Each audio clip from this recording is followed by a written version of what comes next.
Hi guys, what's up? It's Kaylani here, and today I'm going to share my watch list with you guys, which I'm pretty excited for because I haven't made a YouTube video in like 2 weeks, sorry. But, alright, economic reports that are coming out this week. We have a couple Fed speakers on Monday and Tuesday, and then we have CPI on Friday. And then earnings-wise, there's Netflix, Coca-Cola on Tuesday, Tesla on Wednesday, and then nothing else that I really care about. But I have a great trade idea. So let me just start off. I have one swing trade. You guys already know what it is. I'm telling you, the time that I've been waiting for has come, and I'm now seizing the opportunity. I haven't seen something like this in at least the past 2-3 months, so I'm really excited to take this trade on. Now, I'm going to be looking for FAR expiration. Let me just explain the idea, and then I'll tell you guys what kind of contracts I'm looking for. So, what do I see? Man, it's getting ugly. I mean, it's not really getting ugly because SPY has only gone... I mean, we had that one sell-off day because of the tariffs where SPY went down to 653, but then we've just been consolidating ever since. Now, what's happening in this area of consolidation? Right now, I'm on a one-day time frame, but I'm going to take it to a 4-hour. What's happening in this area? Oh, I don't know, we keep getting rejected at 667, and then we bounce somewhere around 659, 660. So it's this $7 range where we keep getting rejected. 667 and 660. What do I think is going to happen? Probably a rejection over here at these SMAs, the 20 and 50 SMA on the 4-hour time frame, and then we're going to get a move lower than 650. Now, if we don't get a move lower than 650 and buyers step in over here, then that's amazing. But this is definitely going to be my first price target just because we had major support over here in late September or like mid-September. But ultimately, I think SPY could go down about 5%. Let me actually see what percent that is if we just took a short position from 667. All right, 5% retracement is down to 630. So I don't know if that's going to happen this week. I mean, it's 5%.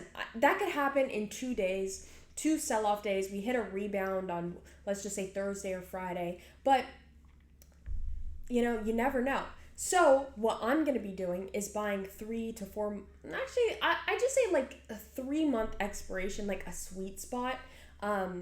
I might even do 2 months depending on how expensive these contracts are, but pick up some of those. I'll do some shorter term ones, maybe November 15th, November 16th, mid-November, and then also pick up these 3-month ones just because I don't want to pay for a lot of time. So majority of my position will be in these longer date options, like 2-3 months, just because I don't want to pay for too much time.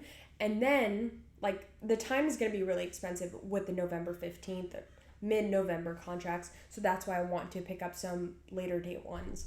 But I'm ready to start my short position. I know I've been saying, okay, I'm on the hunt for it, but this time I'm actually ready. And same thing here on QQQ, same exact setup. I'm telling you, I haven't seen a setup like this or a consolidation where SPY and QQQ are starting to weaken, and I don't see buyers stepping in. There was a few buyers on Friday, but not really that much. I mean, we still stayed in this range. The only way I would get out of this if we break that range on SPY and QQQ, if we get out of that $7 range, I might consider, okay, maybe it's just not the time. But how many weeks in a row are we just going to add value? Like, come on, at a certain point, it gets ridiculous and just completely unreasonable, and you guys need to start thinking logically. Okay, the time is going to come where SPY and QQQ retrace 5-6%. It's coming, you know, just be prepared for it. There's no way for the past 6 months we've just been gaining 5-6% a month. It's bullshit. It's amazing for my long-term portfolio, but it's actually bullshit. Stocks don't move like that. All of the years that I've traded, it's never been like that. Oh, I guess like 2020, you know, but even still, like there was days or there was weeks where, you know, we go down 3%, and then we go up 4%, and then we go down 3%, you know? So what I'm trying to say is that I think that buyers are not stepping in right now. You know, they're a little bit worried what's going to happen with the tariffs, what's going on. economic wise, and they're just kind of sitting on cash and waiting. This is not the time to buy stocks. So if we don't have a lot of buyers stepping in, it's going to fall. So my price target on QQQ, obviously let's break it down to the 4-hour time frame.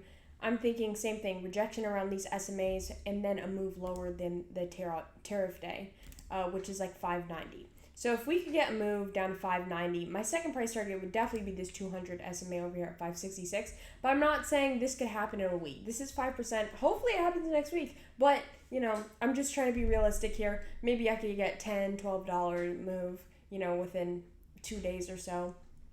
That would be a nice little 30, 40%. I see it on Apple too, just in case you want to take something and contracts are too expensive on SPY and QQQ. I see the same thing on Apple. You could definitely pick up some cheap long date contracts for a move down to, I don't know, like 235, or even this 50 SMA just at 240. So those are my thoughts. Yeah. Bye. Have a wonderful week. Make lots of money.